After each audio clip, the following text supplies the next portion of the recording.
a tragic loss occurs, you either resist or you yield. Some people become bitter or deeply resentful. Others become compassionate, wise and loving. Yielding means inner acceptance of what is. You are open to life.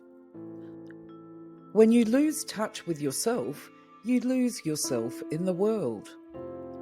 As far as inner transformation is concerned, there is nothing you can do about it. You cannot transform yourself, and you certainly cannot transform your partner or anybody else. All you can do is create a space for transformation to happen, for grace and love to enter. Not what you do, but how you do what you do determines whether you are fulfilling your destiny, and how you do what you do is determined by your state of consciousness. Waiting is a state of mind. Basically, it means that you want the future. You don't want the present. Don't seek the truth, just cease to cherish opinions. Enlightenment is not only the end of suffering and of continuous conflict within and without, but also the end of the dreadful enslavement to incessant thinking. What an incredible liberation this is. The more negative emotion there is in a story, the heavier and more impenetrable it becomes. So next time somebody says, "Sorry to have kept you waiting," you can reply, "That's all right. I wasn't waiting. I was just standing here enjoying myself. Enjoy in myself." When you act out of present moment awareness, whatever you do becomes imbued with a sense of quality, care and love, even the most simple action. When you accept what is, every moment is the best moment. That is enlightenment. What is commonly called falling in love is in most cases an intensification of egoic wanting and needing. You become addicted to another person, or rather to your image of that person. It has nothing to do with true love, which contains no wanting whatsoever. Only if you resist what happens are you at the mercy of what happens, and the world will determine your happiness and unhappiness. Stress is caused by being here but wanting to be there. Until you practice surrender, the spiritual dimension is something you read about, talk about, get excited about, write books about, think about, believe in, or don't, as the case may be. It makes no difference. Not until you surrender does it become a living reality in your life. You might say, "What a dreadful day," without realizing that the cold, the wind and the rain, or whatever condition you react to, are not dreadful. They are as they are. What is dreadful is your reaction, your inner resistance to it, and the emotion that is created by that resistance. In Shakespeare's words, there is nothing either good or bad, but thinking makes it so. To be free of time is to be free of the psychological need of past for your identity and future for your fulfillment. As long as the ego runs your life, most of your thoughts, emotions and actions arise from desire and fear. In relationships, you then either want or fear something from the other person. Anything bad that happens in your life, use it for enlightenment.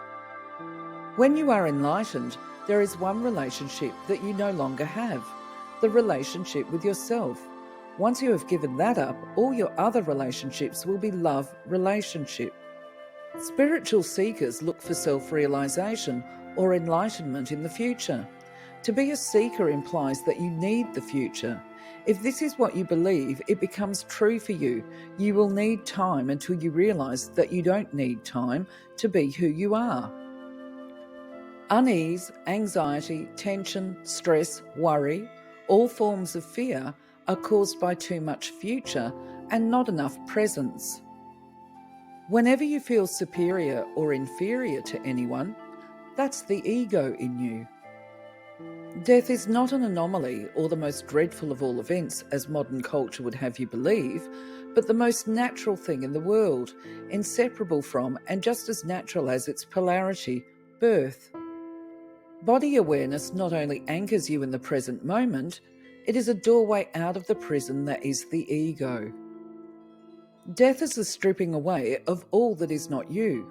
The secret of life is to die before you die and find that there is no death. The most common ego identifications have to do with possessions, the work you do, social status and recognition, knowledge and education, physical appearance, special abilities, relationships, personal and family history, belief systems, and often also political, nationalistic, racial, religious, and other collective identifications. None of these is you. When you accept what is, every piece of meat, every moment is the best. That is enlightenment. I don't have enough yet, by which the ego really means I am not enough yet. Not to be able to stop thinking is a dreadful affliction, but we don't realise this because almost everybody is suffering from it, so it is considered normal. What keeps the so-called consumer society going is the fact that trying to find yourself through things doesn't work. The ego satisfaction is short-lived, and so you keep looking for more and keep buying and consuming. When you recognise that there is a voice in your head that pretends to be you and never stops speaking, you are awakening out of your unconscious identification with the stream of thinking. Some changes look negative on the surface, but you will soon realise that space is being created in your life for something new to emerge. There is no substitute for finding true purpose, but the true or primary purpose of your life cannot be found on the outer level. It does not concern what you do, but what you are. That is to say, your state of consciousness. Making it, in whatever field, is only meaningful as long as there are thousands or millions of others who don't make it. So you need other human beings to fail so that your life can have meaning. Ego takes everything personally.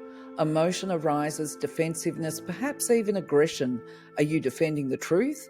No, the truth, in any case, needs no defense. The light or sound does not care about what you or anybody else thinks. You are defending yourself, or rather the illusion of yourself, the mind-made substitute.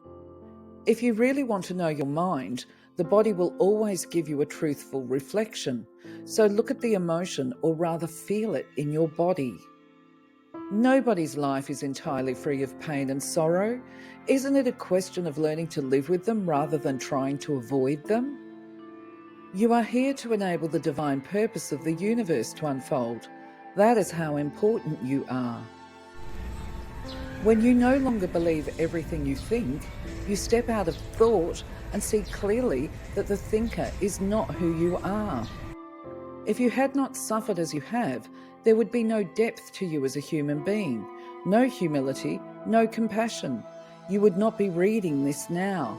Suffering cracks open the shell of ego, and then comes a point when it has served its purpose. Suffering is necessary until you realise it is unnecessary. Most people spend their entire life imprisoned within the confines of their own thoughts. They never go beyond a narrow mind-made, personalised sense of self that is conditioned by the past. When you are aware that you are thinking, that awareness is not part of thinking. It is a different dimension of consciousness. It is that awareness that says, I am. Usually the future is a replica of the past. Superficial changes are possible, but real transformation is rare and depends upon whether you can become present enough to dissolve the past by accessing the power of the now.